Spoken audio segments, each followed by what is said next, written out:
Hello, Mr. Bummies. Oh, hello, Stevie. How are you?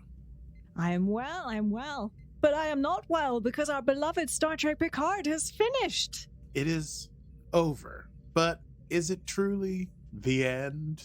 I guess for the next generation. I don't even know how to for the next generation who were the last generation, perhaps. But for the next generation, perhaps there is more. The next generation? Yeah, the next generation. Mm-hmm. Generation next. Yes, this is it.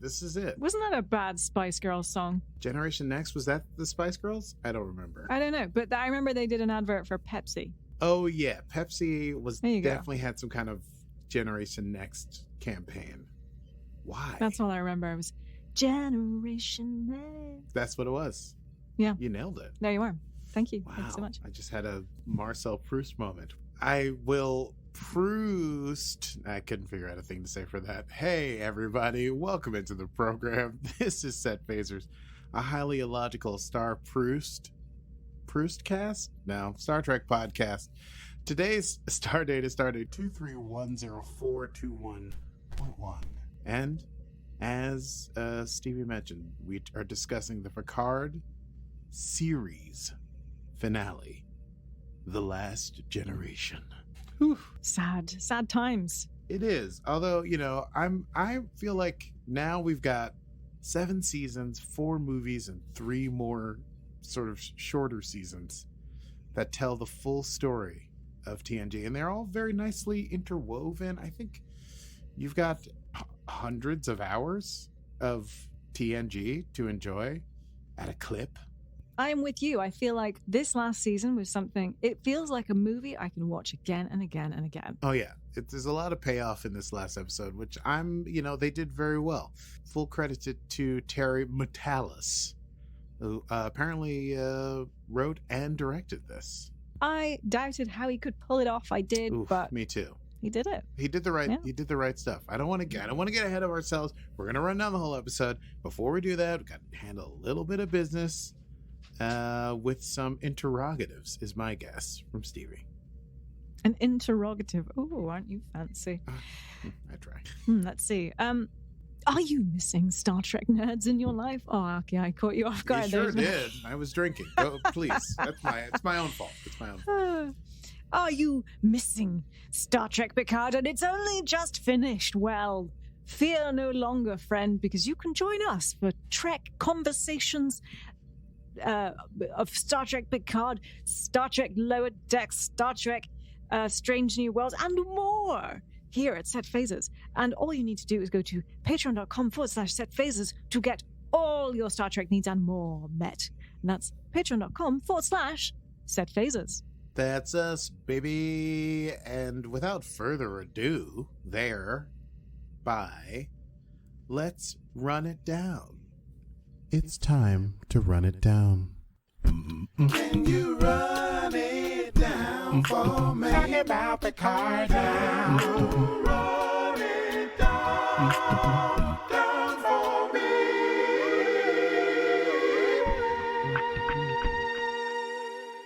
Star Trek Picard. Yeah, we nailed it. Okay, so you may recall, dear listener, that at the end of the penultimate episode, Jack had gone to a Borg cube who knows where and gotten a thing in his neck, and he met the Queen, and then the young people, we discovered that the young people, because of the transporter, had their brains reconfigurated. Excuse me, I just get so emotional. Had gotten their brains reconfigured in order to be subjected to Jack's being the voice of the Borg, and so the Borg take over on it's called Frontier Day. All the ships in the fleet are gathered around Earth for a big old speech. And anyway, the Borg take over, assimilation ensues. Picard et al. Leap away to the Fleet Museum. They get the old Enterprise D, and they're headed back to try and save things. So we begin with Picard et al. and en route on the Enterprise D, and an announcement from Federation President Anton Chekhov, nuclear vessels. Nuclear vessels, yes. nuclear vessels. I thought he might have, I haven't checked in on him for a while. I wasn't sure if he was dead and this was an AI-generated voice. It is not. He did it. Yes. Yes, the actor is still alive. I recently watched him. Has nothing to do with Star Trek, except that doesn't matter. I was watching Babylon 5. He plays a pretty big part in that. Mr. Koenig. But anyway, so he's playing Anton Chekhov. Just voiceover here, but he's telling the people around the galaxy, do not approach Earth. It's under attack by the Borg people, the young people. Here on out, I shall refer to them as Borglings. And the space dock defenses are trying to repel the assault. They're holding for now, but the fall is imminent. And he says, even though that is the case and things are looking terrible, and you can hear his assistants or his people in the background trying to get him into an escape pod, he says, hope is never lost. There are always possibilities. Well, the Enterprise is en route. Data is able to detect a Borg vessel near Jupiter, and that's where they come out of warp and they see a massive Borg cube hidden in Jupiter's red storm eye. And that's where the signal that's controlling the bio collective of Borglings, that's where it's coming from. So Picard and the crew decide that's where they must go, and they have to take care of it at all costs because the running stops here, to quote Jean-Luc himself in First Contact. One of my favorite lines. Yes. So, meanwhile, on the Titan, you may recall Captain Shaw, long may he reign, he had faith of the heart, was killed by the Borglings in the last episode. Seven is now the captain. Seven and Rafi execute with, I guess, older members of the crew who are not assimilated, a pincer maneuver, I like to think of it, where they close in on the bridge from different angles, and they've rigged the phasers so that instead of shooting people, they beam people away. And so they're able to get rid of all the Borg and on the bridge and send them into the transporter room where they are locked in for the time being. They take their stations with the crew that they have, including a cook who's only had a couple hours of lunar flight training, but he's got to be the pilot because he's got flight experience. And they have to figure out a way to get the Titan out of this fleet formation network situation so they can possibly save the day. Meanwhile, the Enterprise discovers that the Borg cube lets down its shields and faces its weapons away. It's an invitation. Ooh, somebody wants a Picard to come aboard. So they have to get down there. They have to locate the beacon. They have to destroy it. And they have to beam aboard to do so. Beverly is scanning and she's able to find some human braveways, so they know that Jack is down there. Picard, Worf, and Riker decide that they will be the away team. Everyone else has to stay aboard the Enterprise. Geordi has the con. They beam down. The cube is quiet. All the Borg in their little Borg regeneration chambers are dead. They dead. You dead, Borg. And but their necrotic tissue is being consumed. For whom, we wonder? As they're moving around and seeing that is the case, and Riker's a little nervous at how quiet it is, Beverly says she knows where Jack is a level below, and Picard's like, well, this is where we split up. I have to go get Jack. You have to go find the thing that can help us find out where the beacon is. There's a verklempt farewell between Picard and Worf and Riker, and they go their separate ways. Picard goes down into the weird room. He basically this dead zone where you can't. Oh, was that me? For you? Was what you? I heard a very strange sound. You. I don't have a. Anyway. Oh, I right. Was on mute, so it's you. Couldn't be. Okay. All right. Well, something's making wishy sounds. So Picard goes. And he finds Jack in this room. He's in a dead zone, so he can't communicate with the ship. He finds Jack hooked up, full Borg arrangement, faceplate, things coming out of his face, things, but he doesn't have the, fortunately, does not have the locutus eye, just some things stapled to his body and the whole black suit thing. And as Picard rushes over, he is accosted verbally by the Borg Queen, at whom we get our first good look. And let me tell you, when she was part of Vadic's flesh hand, she was much easier to look at, because holy moly, Janeway put a hurtin' on this Borg Queen. Just the tubes are part of her face. She's just got an upper torso that's on a spike. She can talk. It's awful. She looks terrible. But she's so happy Locutus has come home to the collective. He's back where he belongs. The Titan is able to see the Enterprise D, and they understand that, okay, that ship is not part of the network, so they're trying to do something. Rafi is able to figure out that the formation, this fleet formation thing, is held together via a line of sight propagation. So if they can not be within line of sight, they can regain control of their ship. Well, lucky for them, the Titan has a cloak device.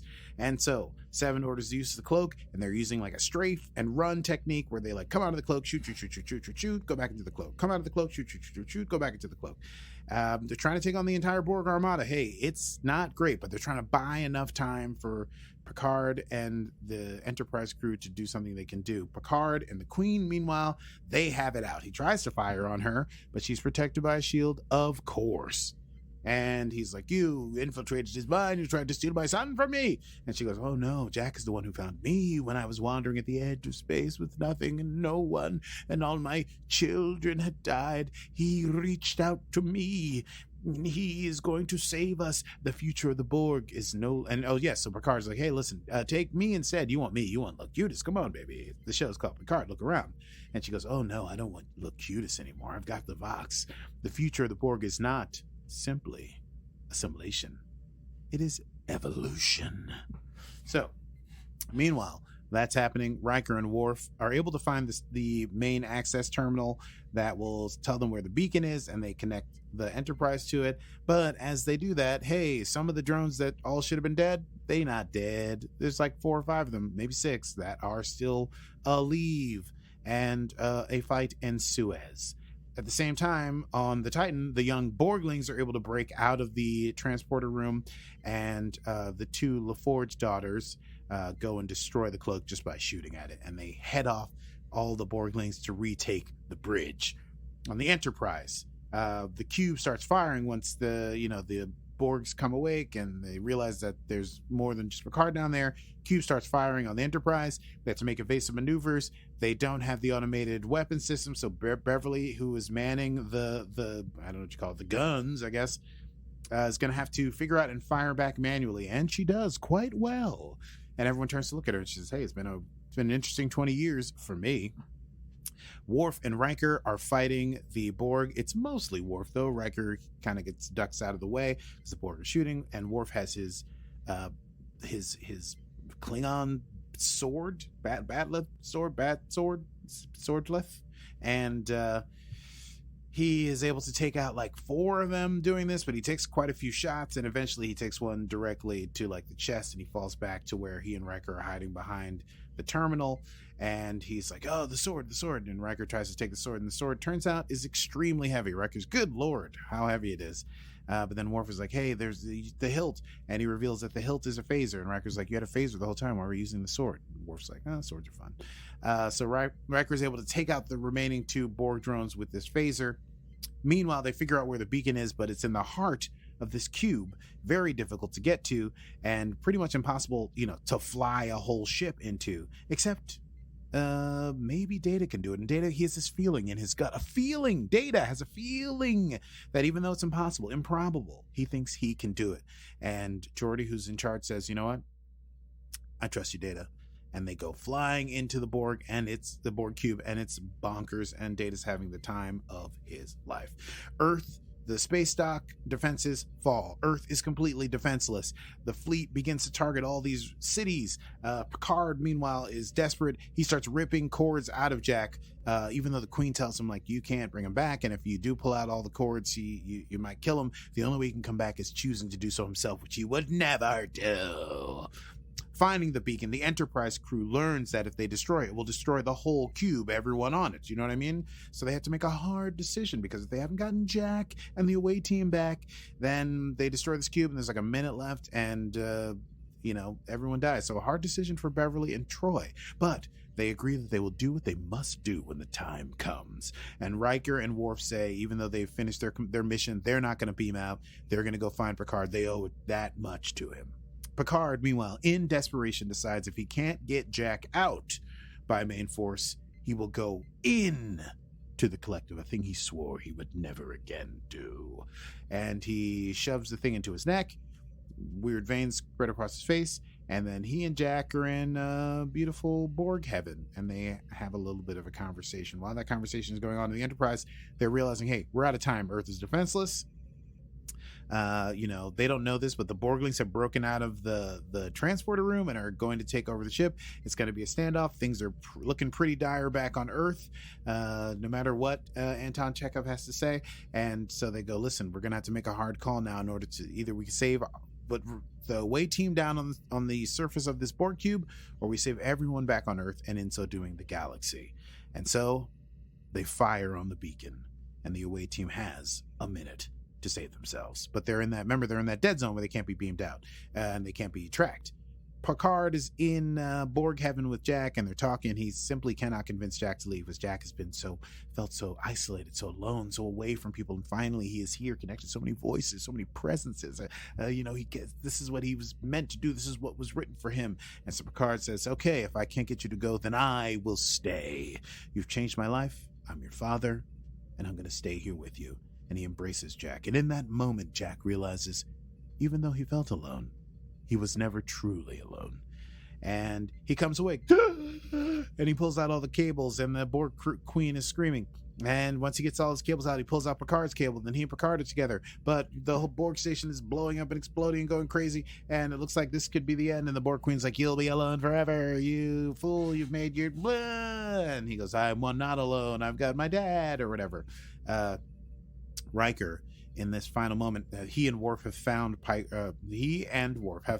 Picard and Jack, and in this moment when it seems like it's the end, he says goodbye to Imzadi, to Deanna Troi, and through their telepathic kinesis, through their brains, Deanna's like, I know where they are, and she rushes over to the terminal, and she pilots the ship towards where she senses Riker is, even though he's within the dead zone. And so the Enterprise shows up just as everything is starting to really blow up, and they're able to beam away Riker, Worf, Jack, and Picard, and the Queen dies screaming in a conflagration of green Borg tech and fire.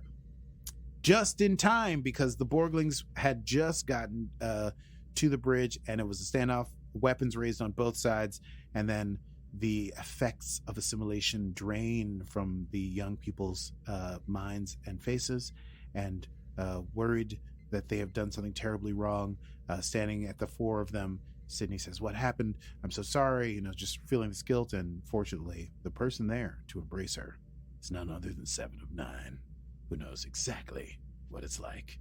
And so Earth doesn't get destroyed, and Picard and Jack go to the bridge of the Enterprise, and Jack embraces his mother, and Riker and Deanna embrace, and Data and Geordi and Worf sit down, and Worf promptly injured and exhausted. He got shot like maybe 6 times with Borg phaser fire. Worf falls asleep and immediately starts snoring, but they have saved the day. So, here beginneth the epilogues. I will try to move through these quickly. Beverly Crusher is made head of Starfleet Medical, and she comes up with a transporter solution in order to fix all the younglings so they no longer are Borglings. The changelings, it turns out, needing the information from the people that they were impersonating hadn't killed everybody, and so we see, Tuvok goes to visit Seven and mentions all the terrible things that she did that were not regulation, I guess. And Seven's like, listen, I know I don't get along with Starfleet regulations, and for that reason I'm resigning. This is my resignation. He says, well, first you should check out Shaw's review of you. And she's like, oh, God, Shaw. But then Shaw gives a review of her that is very Shaw. He's grumbly and curmudgeonly and not super, I guess, sympathetic or empathetic. But in the end, he says, she's a great captain, and I have always worked by the book, and she's going to write a new book, and that book's going to be glorious. And he recommends her for immediate promotion to captain when they get back to Space Dock. This was Shaw before he redeemed himself, even in the eyes of us, the viewers. And so Tuvok gently does not accept Seven's resignation and calls her captain. Rafi, meanwhile, it gets a message from her ex-husband, and it's got video of her grandkid, and she said they can't wait to see her because apparently they saw, as they were watching the feeds, where they are in Metalis 4 or whatever they were living on, or wherever he owns the bar. I actually don't know where the kid... Anyway, it doesn't matter. They saw someone had leaked all the clandestine work she had been doing behind the scenes to stave Starfleet, and the kids are her kid is amazed and wants her to meet a granddaughter, and she's been redeemed in their eyes. And who leaked it? It was Worf, who shows up, puts down his super heavy sword. He calls her a warrior, she calls him a warrior for peace. The House of Martok, the House of Musiker, they embrace. Worf seems a little uncomfortable, but he's happy that this sort of quasi protege things work well. Troy is in a session with Data, and Data's talking about all the feelings that he's having, the emotions, and she says, oh gosh, we went an hour over again. But Data does not stop talking. He mentions an interaction with seeing somebody pet a cat and how it made him want to cry. But then he realizes he's rambling and says, okay, well, see you tomorrow, Doc. And she goes, oh yeah, I can't wait. And as he leaves, he says goodbye to Riker, and it's the whole thing about how they were looking for a vacation. Now, 1 year later, the final epilogue. The Enterprise D has been put to bed for good in the Fleet Museum, and Picard asks Geordi to make sure he takes care of her, and he says she always took care of us. Beverly and Picard are piloting Jack to his new ship because he's an ensign now. He's been fast-tracked as for an officer, and they're flying up, and he's like, oh, I wonder what ship you got sent to. And he's like, oh, the Titan, as he sees the outline of the ship. And he goes, oh, sure, but not really, because the Titan has been rechristened as the Enterprise G. And hey, guess who the captain of the Enterprise G is? It's 7 of 9, Captain 7. And guess who the first officer of the Enterprise G is? It's Rafi Musiker. And guess who the special counselor to the captain is? It's Jack Crusher. So that's cute. Special counselor, incidentally, I don't know if this is going to be part of the Easter eggs, but there hasn't been a special counselor that I can think of since Enterprise. But I don't have to go into that. And they take the ship out, and they go to warp, and we don't get to hear what Seven's cool warp catchphrase is. Taking bets on that. Anyone got suggestions? I don't know. I was thinking like she wouldn't say punch it.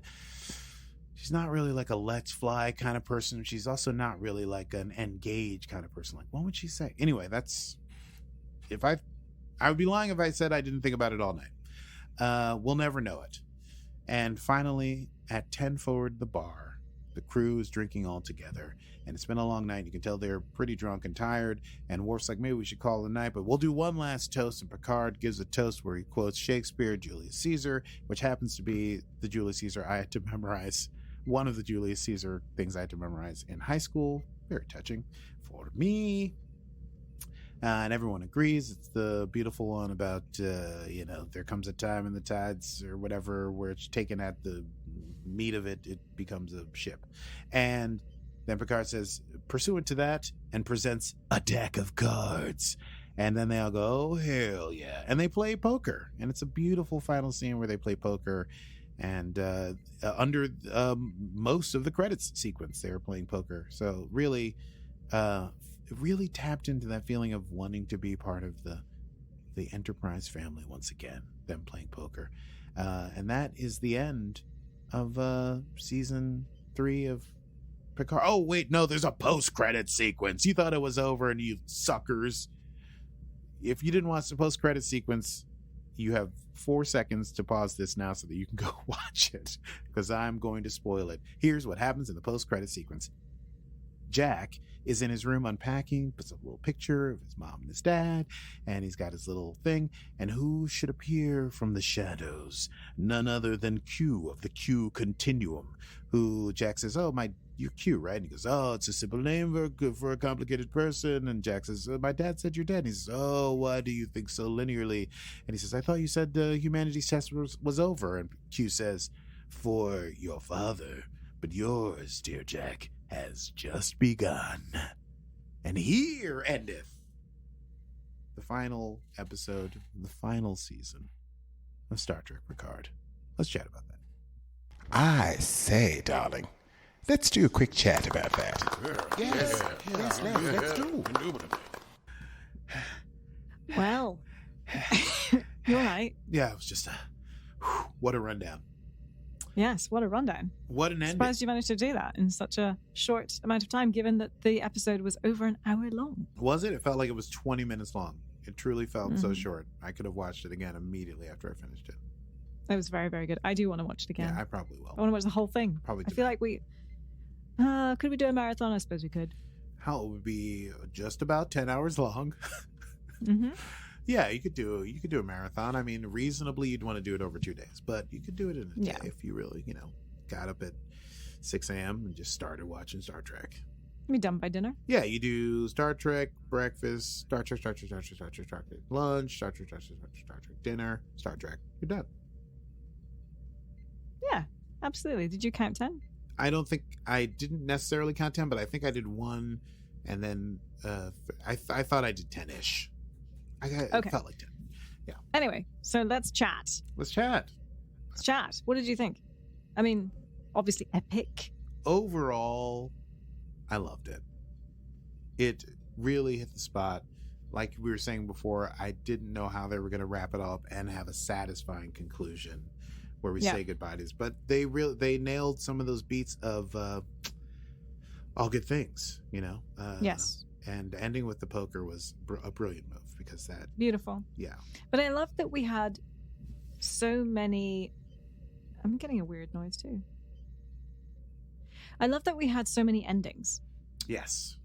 Like there were multiple endings. Like, from, hey, we killed the Borg Queen, and then, Jack arrives on the Enterprise, and then, we have the poker scene, and, we have a nice moment of Data, and, we have so many, like, summarizings, and it was lovely. Yes, to see where they are. And then that final, like, a year later, Jack joins the fleet. His parents drop him off at school, basically, and then they go out drinking with their buddies. I thought it was very sweet. I like we said last episode, I think, or was it just you and I talking about this? Picard has turned out to be this sort of cataclysmic Borg trilogy that they ended the entire thing with, which I think was very appropriate. The first one has to do with Data's consciousness and the threat from machines from without, but also has the Borg cube with the Romulans, the artifact. The second one, the first one really went the distance because doesn't Seven jack into the cube in order to take care of some of the XBs when they land on that weird planet with the fake with Inigo soon? Yeah, that whole thing. The second one is Borgatti in the past, and also Q. And then this one was finally the Borg Queen. Hopefully, finally is dead because she should not be coming back from this. You know what I mean? Yes. Now, Borg Queen. Mm-hmm. I must admit, I was a little disappointed that she was completely computer generated. Was she completely, except for her face? She was voiced by Alex Kriege. Oh. There was no other thing going on. I guess they were like, do you want to be in makeup for 10 hours and then not move up on a pole for 2 days of shooting? Or I don't know.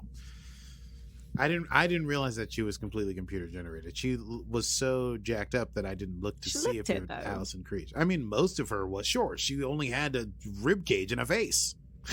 Yes, but half a face. Because in the credits she was it was voiced by Alison Kriege. No. Sorry, Alice Kriege. Yeah. Alice Kriege. Alice Kriege. Yeah. I mean, it just for me it just would have added a little extra. I don't know. It's tough. I mean, that was just a slight tiny letdown, but I can see why it was difficult. Given what they did to her, and considering how much cast they already had. Yes. On very site. True. On site. So I get it. I will look closer next time. I would just, I was bracing myself to see her face because she had only been, because you told me she was going to be hideous. That's a nice face. Thanks. Well, that's my hideous face. Yes. But that was my only complaint. I will say that was my only complaint. I guess I loved pretty much everything. I loved the story wrap up. I kind of was a little, maybe this will be spoken about in Trek News, I don't know, but I was like, it's nice to see Seven and Rafi to get together. Yes, that was actually going to be my other complaint. Yeah. But I'm not counting it as a complaint, because when we have our lovely epilogue, I was like, oh, okay, perhaps that is them. If we do get our spin-off, then we'll get to explore that relationship a bit more. And I was thinking it could be something more akin to the Troy and Riker. Yeah. Mm-hmm. Yes. They're obviously getting along well in that final scene, but we never got what's going on with the relationship that was sort of like in a weird place last season. Anyway, that was probably the thing that I was most like, I'd like to know more about that. And also, hey, what happened to Irish Gardner? He never went and had a drink with Laris. her. We did not hear from Laris again.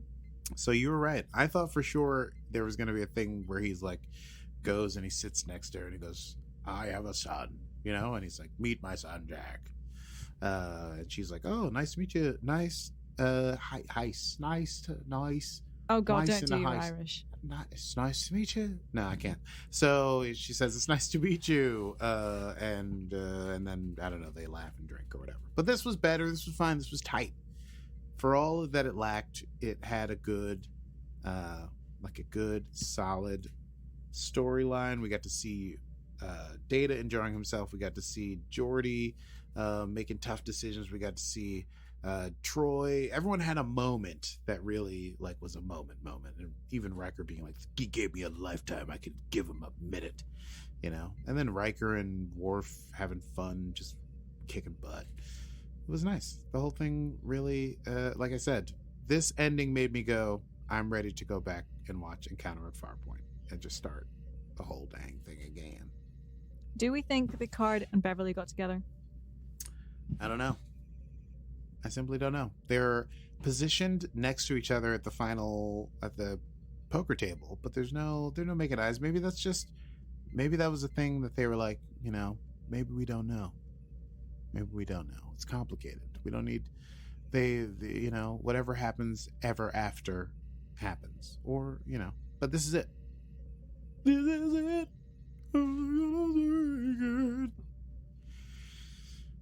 I don't know that one. That's right. All right. Well, phenomenal. Thoroughly enjoyed. Thoroughly enjoyed. I think, this is, when we get reboots, when we got franchises that are rebooted, this is what you want. This is how it's done, people. This is how it's done, people. Man, there's so many, like you say, there's so many endings, there's so many beginnings that I keep thinking of. We've come such a long way from even just season 1 of Picard, the beginning. I thought you were going to break into song. We've come a long way. We've come a long way, getting from there to here. It's been a long time. No, I don't know what. Maybe that's not your song. Listen. I've never thought that about you, but maybe that one's not for you. Okay. This is have you been nominated for a Grammy? I forget. I've never been nominated for a Grammy, but I think when you hear my R&B cover of Faith of the Heart, I think you'll realize, this guy, he's a genius. Yeah. He is a genius. I can retire with that. Indeed. Shall we, given how much content we have, we've got Easter eggs and Trek News. Yes. So,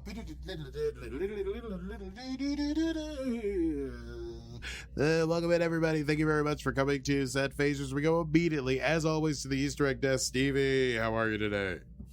Well, hello there. Okay, I am wonderful. What a season we've had here on Star Trek Picard, season 3.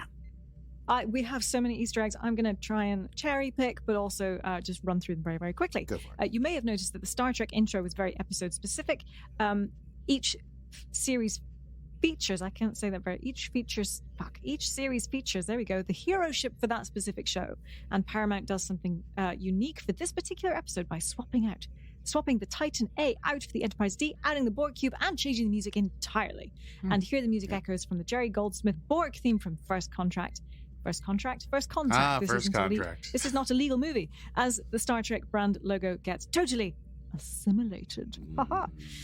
You noticed and mentioned earlier that President Anton Chekhov was the opening voice. Our favorite Walter Koenig. Koenig. Is that how we're pronouncing that? Koenig? Playing the son of Pavel Chekhov, the unseen Anton Chekhov, who we learn is the president of the United Federation of Planets in 2401. And we think that Anton could be a tribute to the Russian author Anton Chekhov, different spelling, but also references the late Anton Yelchin, who played Pavel Chekhov in the 3 reboot films. Fourth film, who the fuck knows?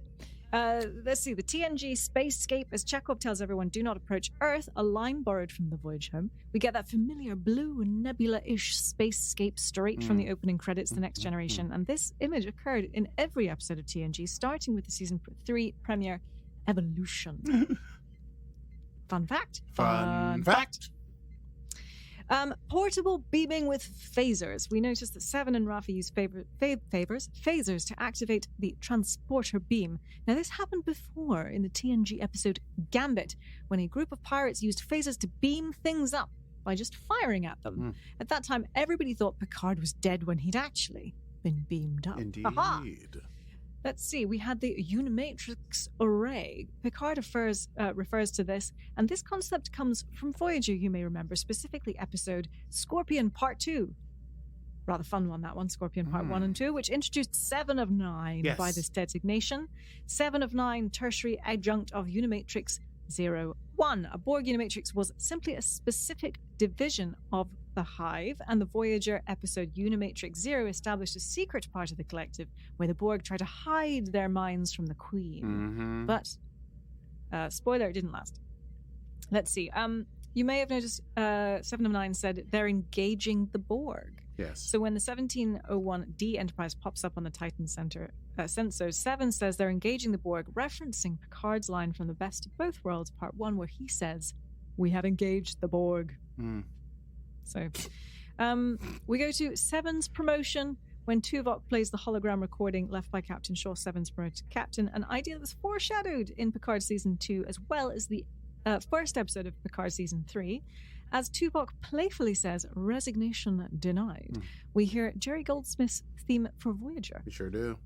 Love that, love that, love that. Let's see. We have the Enterprise D in the Fleet Museum. I had a few things that I did not paste correctly, but we do get to hear Majel Barrett's voice again as the classic ship's computer. And let's see, the music that plays as Geordi shuts down the ship is Dennis McCarthy's theme from Generations, which was the last music we heard in the previous appearance of the Enterprise D in the 1994 film. Well done. Love these little details. That's a detail. Little details. It's all about the details. Yeah. I forget, did you recognize the quote that Picard used at the end of the episode? The Shakespeare? Yes. Did you? Yeah, it's know which one? I think it's Brutus to Cassius in Julius Caesar, if I'm remembering correctly. I have not thought about that since I was 18, but I'm pretty sure. Indeed. I'm pretty sure it's Julius Caesar. Yeah. Correct. It was Julius Caesar, and it is not the first time a Picard season has ended with Patrick Stewart delivering a Shakespeare speech. In season 1, you may remember, he quoted from The Tempest. But the final word was not just a speech, because then when Jean-Luc busts out an 8 of spades, everyone sits down to play poker, referencing the final moments, as we all know, of All Good Things. Yes. When Picard joined the crew's poker game for the first time, and showrunner Terry Matalas revealed that this final scene was the result of 45 minutes of ad-libbing and just letting the cast play poker for real. I had a feeling. And I think he hints that when this is released on Blu-ray, we may get an extended cut of this scene. Oh, time for me to get a Blu-ray player.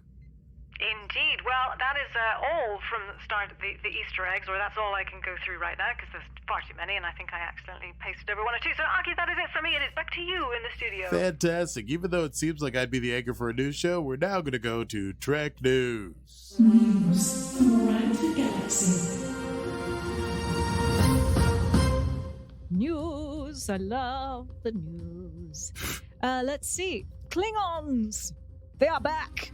We are just under 2 months from the return of Star Trek Strange New Worlds, and Paramount released some key new art from their new trailer, which is rather fun.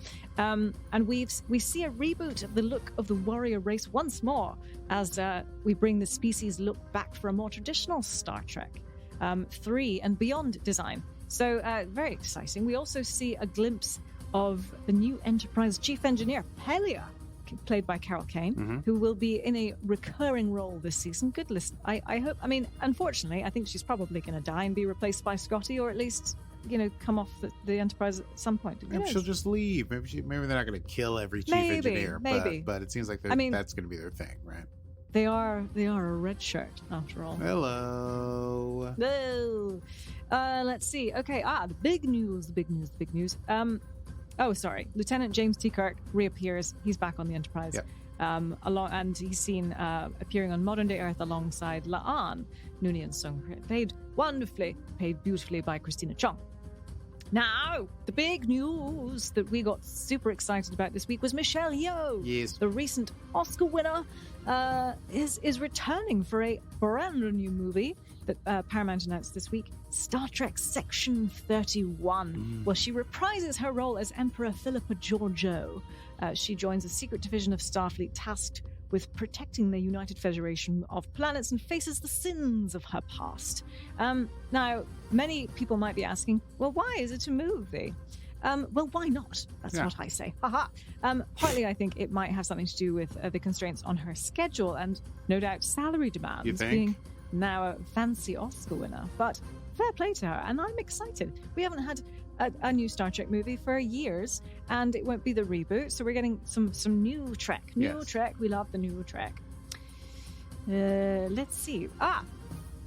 Now, this is what we saw in the epilogue, if you will, at the end of the credits, we saw Jack join the Enterprise. We saw Captain Seven at the helm, Raffi as first officer, Sidney LaForge at the helm.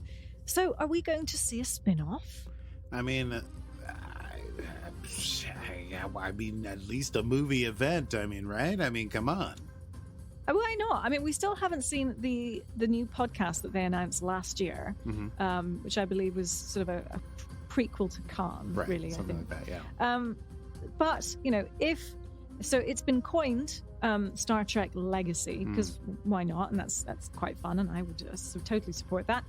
It has not been greenlit at Paramount yet. I'm shocked that they haven't greenlit it yet. Maybe, I don't know. Why not? Because, wouldn't it be fun to give fans that at the end of this wonderful finale? Or, however, could they just be teasing us and it's coming and they just want to, build our anticipation.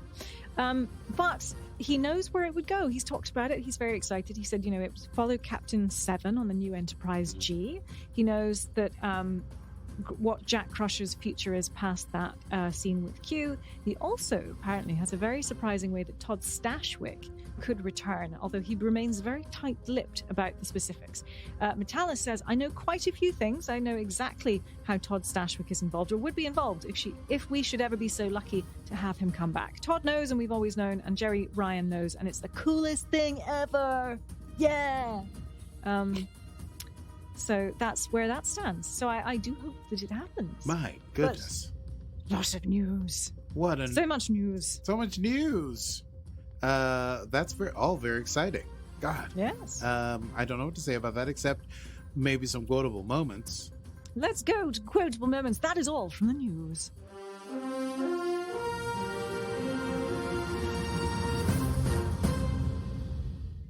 Quotable moments. I forgot that the news had a significant sign-off, which is beautiful. Yes, it does. Yeah. Many wonderful quotable moments in this one. Let's see. I very much enjoyed, I can no longer be your captain. I have to be a father. Picard says to Riker and Worf when he goes to find Jack. What Worf says back to Picard, he says, there are two turns of phrase that a Klingon never admits to knowing. Defeat and farewell. If I could learn how to say that in Klingon. Love that. Damn. Let's see. And Worf saying to Riker, there was a moment today when I was worried we might actually survive. When they decide to go deeper. So it was pretty sweet. You have any that you'd like to share? Oh, I had just a fun one. Riker says, "You're not going alone." And Worf says, "And I will make it a threesome." Riker's just like, do you even hear yourself? I mean, that was incredible. It was perfect. Brilliant. And I will make it a threesome. Do you even hear yourself? Do you even hear yourself? I guess I would add, finally, Data saying being human is just as difficult as the desire to be human, which I thought was beautiful. Indeed. Well, God, it's hard to let go, but this is the last quotable moment for Picard. I guess talk about the nebulousness of next time. Next time on Set Phasers.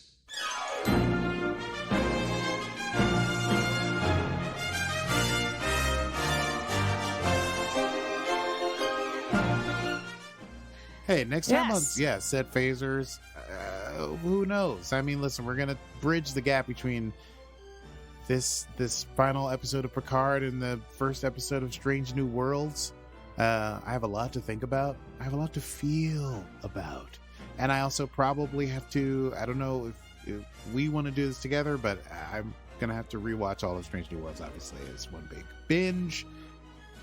Obviously, I want to do that together. Yeah, okay, great. Well, we'll figure it out. And, yes.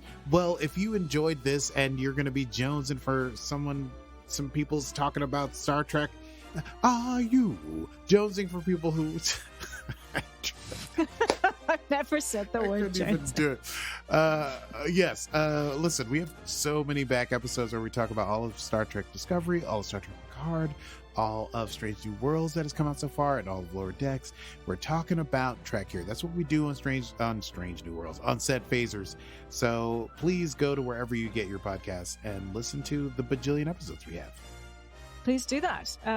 And also, if you are jonesing for more Star Trek, then go to patreon.com/setphasers, where you can download lots of episodes that we've done, all there. You can join us for Netflix watch parties, which they don't do anymore, but we figure out how to do somehow or other.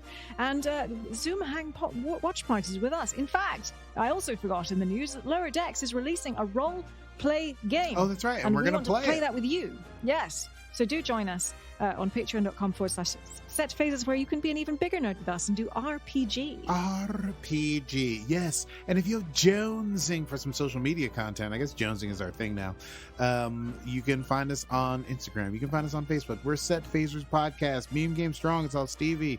But, sometimes they cut together clips of me losing my mind and ranting, so it seems like I'm creating content. Yes, I do. And anyway, but unfortunately, till next time, whenever that might be. Well, actually, in fact, I do know when it will be. It will be sort of around-ish. Actually, we don't know when it will be. Let's not say that, because we might have a few things in the interim of Strange New World. No one needs to know. Yeah. In the interim, we may do something in the interim before Strange New World starts, but we will be back for then. So enjoy yourselves, take care, and until then, I don't know why I said that, I am Stevie Mans. And I can no longer be your captain, I have to be a father, and this has been Set Phasers, a highly illogical Star Trek podcast.